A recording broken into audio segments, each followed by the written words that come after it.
자, 다주택자에 대해서 규제가 많았어요. 규제가. 일단 첫 번째, 취득세 중과. 이거 8%, 12%. 이거 액수로 따지면 어마어마한 수치예요. 아시다시피 예를 들어 우리가 서울에 주택들이 거의 대부분은 중급지, 상급지로 넘어가면 10억짜리가 어디 있어요? 10억 다 넘어가지. 그럼 취득세 중과 때려 맞으면 얼마예요? 8% 때려 맞으면 그냥 1억이에요, 1억. 실투자 금액이 만약에 이게 1억짜리 물건인데 취득세가 1억이 돼버려. 그러면은 이게 수익률을 절반으로 감소시키는 겁니다. 수익률을 절반으로 감소시키는 행위예요. 자, 내가 10억 투자해서 10억짜리 물건을 1억 투자해가지고 자 1억을 벌었어요. 그러면은 100% 수익률이잖아요. 그렇잖아요. 1억 넣어서 1억 벌면 100% 아닙니까? 근데 취득세가 들어가서 1억이 더 들어가. 그러면 2억에서 1억이 수익이면 어떻습니까? 50%예요. 그러니까 이 취득세 중과를 잘 보셔야 돼요. 이게 수익률을 갉아먹는 장치거든요. 처음 내는 것도 문제고, 처음 내는 것도 내 투자금을 더 늘리는 데도 문제지만 이 여러분들 수익률도 갉아먹는 장치다라고 보시면 돼요. 자, 두 번째는 뭡니까? 이 종부세 중과입니다. 종부세 중과. 자, 세율 자체가 2배로 됐어요. 2배가. 일단 기준치 자체도 문제지만 일단은 1주택자가 넘어가고 2주택자부터는 무조건 중과를 받게끔 했잖아요. 2주택부터는 무조건 중과고 세율 2배. 이렇게 때려놓으니까 종부세가 어떻게 나와요? 자, 2020년, 21년, 22년 오면서 거의 뭐 1.5배, 2배씩 종부세가 쭉쭉 올라갔어요. 쭉쭉 올라갔습니다. 종부세를 내보신 분들은 알 거예요. 너무 많이 증가했고 그 기준 자체가 예전법을 기준으로 하다 보니까 자, 원래는 얼마였습니까? 1주택자 9억 그리고 그 다주택자는 6억이었단 말이에요. 1주택 넘어가시는 분 6억. 그러니까 이게 공제금액 자체도 기준점이 안 맞았죠. 웬만한 주택들은 서울은 이제 15억을 기준으로 움직이고 있었는데 이 공제금액 자체가 낮아서 1주택자도 종부세를 내시는 분들이 굉장히 많아졌단 말이에요. 이때 문재인 정권 때. 자, 그래서 종부세 세금이 많이 나오면 뭡니까? 내가 보유하는데 세금이 많이 나오면 어떻게 되겠어요? 투자를 하겠습니까? 안 하겠습니까? 안 하죠. 가지고 있는 것 자체가 부담이 되는데 어떻게 투자를 생각합니까? 그래서 다주택자가 늘어날 수가 없는 구조를 만든 하나라는 거예요. 자, 세 번째가 이게 첫 번째 문재인 정권 들어오면서 제일 먼저 시작한 거죠. 양도세 중과. 양도세 중과가 제일 먼저 했던 다주택자에 대한 규제입니다. 자, 이때도 뭐 아시다시피 처음에는 이제 10% 20% 중과였어요. 2주택 10% 그리고 3주택부터는 20%였는데 이걸 또 20% 30%로 추가 과세를 하다 보니까 양도할 때 거의 이제 세금이 어마무시하게 나오는 거예요. 많이 남으면 거의 80% 넘는 거의 다가 양도세금으로 나가는 그런 구조로 만들어 놨어요. 그러니까 이 세 개의 3종 세트 때문에 어떤 일이 벌어졌느냐. 이 다주택자가 되시는 분들이 이제 없는 거죠. 오히려 이 세금 때문에 남는 게 없으니까 잘 봐요. 돈은 있어요. 돈은 있어. 근데 다주택은 규제를 해. 그러면 어떻게 됩니까? 그러면 이 돈을 이용해서 규모의 경제로 넘어갈 수밖에 없어요. 어차피 여러 개를 못하게 하니까 우리 하나를 돈을 맞추자. 하나를 좋은 걸 사자. 그래서 세금을 줄이자. 1주택은 세금을 크게 안 내네. 그러면 내가 돈은 이만큼 있으니까 요거 정리해서 요거 하나 갖는 게 지금은 이득이겠다라고 누구든 생각할 수밖에 없어요. 그러다 보니까 똘똘한 한 채 신드롬이 만들어지는 거고 거기에 맞춰서 자꾸 양극화가 벌어지는 거죠. 좋은 주택 사는 수요자들은 계속 늘어나고 하급지는 팔려고 하고 그러니까 양극화가 계속 벌어지는 거예요. 지금도 그 현상은 뭐 이어지고 있는 와중인데 조금 이게 좀 바뀌기 시작했어요. 하급지는 당연히 안 사지만 그 돈이 적게 들어가는 투자처에 대한 그 수요자들의 선호는 조금 늘어나는 상황이에요, 지금. 가뜩이나 강남 3구 용산을 제외한 모든 지역이 비규제로 바뀌었기 때문에 이에 대한 이 어드밴테이지가 상당히 늘어난 상황이거든요. 그래서 그 어드밴테이지를 등에 업고 다주택자가 되려는 수요가 지금 늘어나는 상황이라고 보시면 될 것 같아요. 자, 일단 비규제가 되면 좋은 게 뭐냐면 이러한 취득세, 종부세, 양도세에 대한 규제에서 벗어나는 것뿐만 아니라 이 청약에서도 비규제 지역 같은 경우에는 이 대형 평수 같은 경우 100%또 추첨제로 넘어가거든요. 예, 그렇게 되면서 또 이득인 부분들이 있기 때문에 지금은 여러분들이 심리를 좀 열어놓을 필요가 있어요. 아, 이 상황을 활용해서 내가 이득을 어떻게 만들어낼 수 있을까라는 생각을 먼저 빨리 하셔야지 이미 시장은 움직이고 있어요. 아, 지금 이제 똘똘한 채가 아니구나 라고 깨달으신 분들이 늘어나고 있는 상황이고 실제로 주택이 하나가 아닌 2개, 3개로 늘려가는 수요자들이 늘어나는 상황입니다. 예, 늘어나고 있는 상황이에요. 자, 그리고 이어서 또 다주택자에 대해서 이 3개도 모자라서 임대사업자 혜택도 다 없애버렸잖아요. 이게 이제 913 와가지고 없애버렸잖아요. 임대사업자까지 없애버리니까 사실상 이 다주택자가 될 수 있는 길은 다 막혀버린 거예요. 아예 제로가 돼버린 거죠. 원래는 이렇게 막으니까, 양도세부터 막으니까 임대사업자로 들어가서 내가 등록하면은 이 종부세랑 양도세 합산 배제가 되니까 내가 이렇게 해야겠다 해서 엄청 많이 역대급으로 임대사업자 등록을 했거든요. 또 그러니까 임대사업자 등록 때문에 집값이 오른다고 또 여기다가 탓을 하는 거지, 사람들이. 그러니까 여론 의식해서 또 임대사업자 혜택을 다 사라지게 만든 거죠. 그리고 등록한 사람은 뭐야? 아파트는 또 자동 말소를 시켜버렸잖아요. 자동 말소. 자기들이 등록하라고 해놓고 자동 말소하는 이런 시나리오. 예, 손바닥 뒤집듯이 정책을 바꿔버리고. 그러니까 혼선이 있을 수밖에 없었다. 이제까지 죽어라 똘똘한 채 했더니 이제 똘똘한 채가 아닌 게 되는 상황으로 좀 바뀐 거죠. 예. 자꾸 이제 가액 기준으로 종부세를 매게 된다라는 게 이제 또 룰로 바뀌고 있는 상황이에요. 나중에 보세요. 나중에 또 재산세는 여러분들 더 올랐잖아요. 지금 종부세는 많이 줄었거든요. 근데 재산세는 오히려 늘어났잖아. 그럼 뭐야? 재산세가 늘어났다라는 거는 결국에는 똘똘한 한 채일수록 재산세 많이 낸다는 소리예요. 예. 이게 정책마다, 정부마다 이게 바뀌어. 좋은 나만의 그 포지션이 바뀌게 돼 있어요. 지금 어떻게 보면은 똘똘한 한 채보다는 이 똑똑한 다주택자가 유리한 상황으로 지금 바뀌고 있는 거거든요.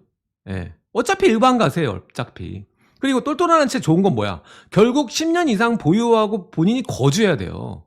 그게 아니라면 크게 이득이 되지 않습니다. 예, 크게 이득이 되지 않아요. 결국에 다 우리 비과세 보는 거 12억까지인데 똘똘한 채가 12억짜리가 어디 있어요? 다 고가주택 아닙니까? 그럼 고가주택을 샀어. 사면 거기서 내가 10년 이상 보유하고 거주까지 해야 돼요. 그래야지 이 양도세율을 크게 아낄 수 있으면서 내가 얻을 수 있는 이득을 극대화시킬 수 있는 거거든요. 예. 근데 그동안 나는 손가락 빨고 있어야죠. 다른 투자처들을 보고도 가만히 계셔야 되는. 물론 거기서도 전략들이 나오긴 나옵니다. 주택이 아니면 되는 거니까. 예. 자, 다음 또 이제 다주택자가 또 진입할 수 없었던 게 단기세율입니다. 단기세율. 이게 문재인 정권 마지막에 또 이거 올려놨잖아요. 그래서 2년 1년 이렇게 해가지고 1년 미만인 경우에는 70%, 2년 미만인 경우는 또 60% 해가지고 남는 게 없게 만들었어요. 결국 다주택자는 남는 게 없습니다. 이걸 만들기 위해서 이 5가지 장치가 작동을 했던 거예요. 다 세금을 올려서 남는 게 없이, 남는 금액이 없게 계속 돈을 내게끔, 돈이 질질 새게끔 만든 거예요. 그래서 이제까지 다주택자 되기가 어려웠다라는 겁니다. 자, 근데 지금 이제 이번 정권 와서 역순으로다가 다주택자에 대한 규제들이 지금 사라지고 있는 상황이죠. 자, 보면 이 첫 번째 양도세 중과부터 먼저 이번 정권에서 없앴어요. 먼저 얘기해서 이제 한시 완화로 해가지고 갔고 이거 연장을 했죠. 이번에 또 폐지를 추진한다라고 해요. 그래서 양도세 중과가 없어지면 결국에는 소득 세율에 따라서 이제 일반과세라고 우리가 부르죠. 일반과세 되는 거죠. 그래서 최대 이제 45%로 해가지고 내게 되는 겁니다. 그리고 이 단기세율도 바뀌어요. 이제는 1년 미만인 경우에만 45%로 가는 거고 무조건 45%. 금액에 상관없이 무조건 절반 내는 거예요. 그리고 그 이상 보유할 경우에는 이제 금액에 따라 일반 세율로 넘어가게 되는 겁니다. 자, 제가 이전에서도 많이 강조드렸던 게 내년에 들어가면은 이 단기세율 인하가 이 시장에 주는 에너지가 꽤 있을 거예요. 어디에서 이게 나오냐면 입주권하고 분양권에서 이게 좀 활성화될 거예요. 아무래도 다른 부동산 아파트보다는 비교적 금액이 적게 들어가는 소액 투자 상품이기 때문에 입주권과 분양권으로 진입하려는 수요자들이 상당 부분 있을 거다라는 거예요. 근데 이미 이 솔직히 이런 분양권 거래가 좋은 게 전매 제한이 없고 그리고 마이너스 프리미엄이 있으면서 나중에 좋아질 자리 요런 데가 핵심 자리거든요. 투자하기 좋은 자리인데 지금 이미 어느 정도 또 회복이 되면서 일부 자리들이 또 좋아졌기 때문에 또 다시 타이밍을 좀 보면서 들어가면 저는 좋을 것 같아요. 어쨌든 24년에 우리가 주목해 봐야 되는 거는 단기 세율 인하에 따른 입주권과 분양권이 하나의 또 투자처가 될 수 있다는 거 여러분들 알고 계셔야 돼요. 이런 거는 알고 계셔야 되고요. 자, 그리고 요거 두 번째는 종부세 중과. 이거가 이제 없어졌죠. 이제 다주택, 이제 3주택 이상으로 해서 나눴는데 3주택 이상도 이제 과표 기준으로 해가지고 일정 금액 이상으로 넘어가야지만 종부세 중과가 되는 거고, 2주택까지는 이제 중과가 없어졌어요. 없어졌어요. 그리고 이제 주택수가 아니라 다주택 딱 넘어가면 가액으로 기준으로 해가지고 규제를 한다라는 거. 이것도 이제 없어진 거죠. 그러니까 2번, 3번은 확실히 이제 소멸됐다라고 봐도 무방해요. 문제가 뭐냐? 취득세예요, 취득세. 이게 여야 합의가 또 필요한 부분이다 보니까 취득세 중과. 이게 지금 풀 수 있던 그 길 자체가 비규제거든요. 결국에는요, 제가 보는 선은 여야 합의로 이게 취득세 중과가 풀릴 거라는 생각은 전혀 안 들어요, 저는. 결국에는 강남 3구와 용산을 그냥 정부에서 풀 거라고 봐요. 비규제 지역을 만들 거다. 이게 먼저가 될 확률이 굉장히 저 높다고 봅니다. 이 시점은 언제냐? 올 하반기가 굉장히 중요할 텐데 하반기가 회복 에너지가 또 강하게 나와버리면은 이게 풀리지 않을 거예요. 풀리지 않을 겁니다. 풀리지 않을 거고 결국에 그러면 우리는 어떻게 하느냐? 2주택까지 취득세 중과를 보지 않는 선에서 취득세 중과를 피해서 투자할 수 있고 이 나머지에서는 다른 우회하는 전략을 펼쳐야만 가능할 것 같다라는 생각이 들어요.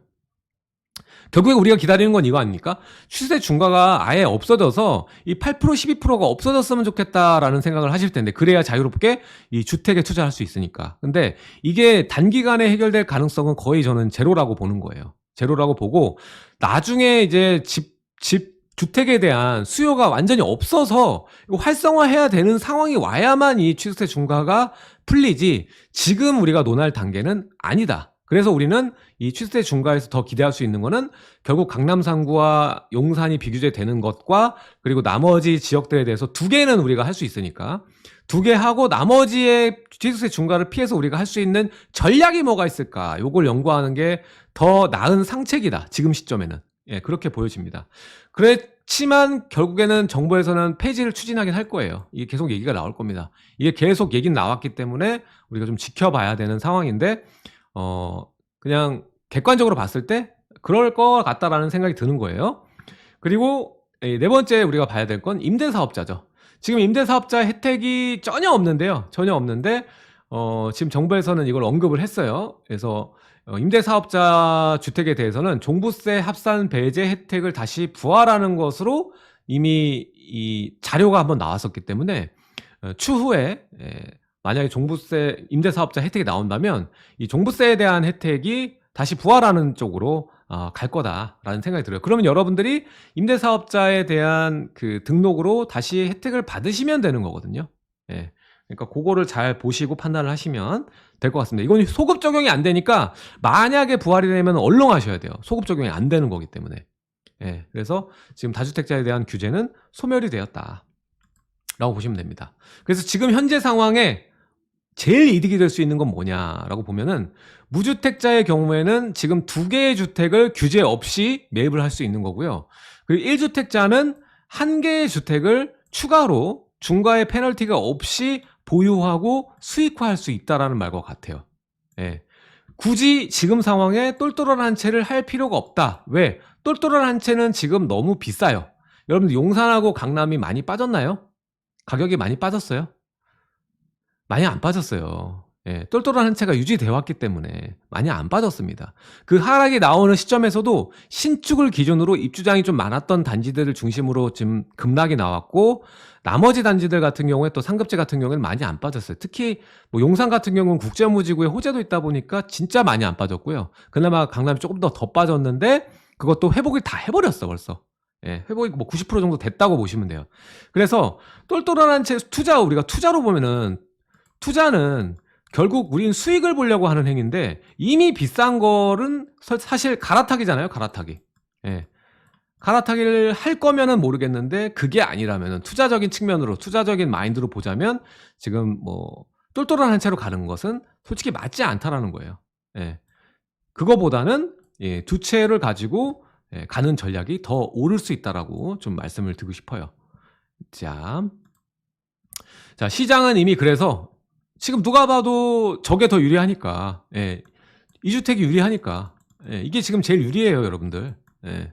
이거를 먼저 깨닫는 사람이 이 회복 에너지도 다 가져가는 거고 상승 그나마 가져가는 겁니다. 그래서 이미 시장은 움직이고 있다. 고정 댓글 누르시면 강의 신청 및 스터디방이라는 링크가 뜰 겁니다. 그 링크를 누르시면은 제가 이렇게 라이브 영상을 하지만 예, 모든 내용을 담을 수는 없습니다. 그래서 현장 강의를 오프라인 강의를 진행하고 있거든요. 그래서 첫 번째 버튼을 누르시면은 현장 강의 신청 참석할 수가 있습니다. 지금 매주 수요일 진행이 되고요.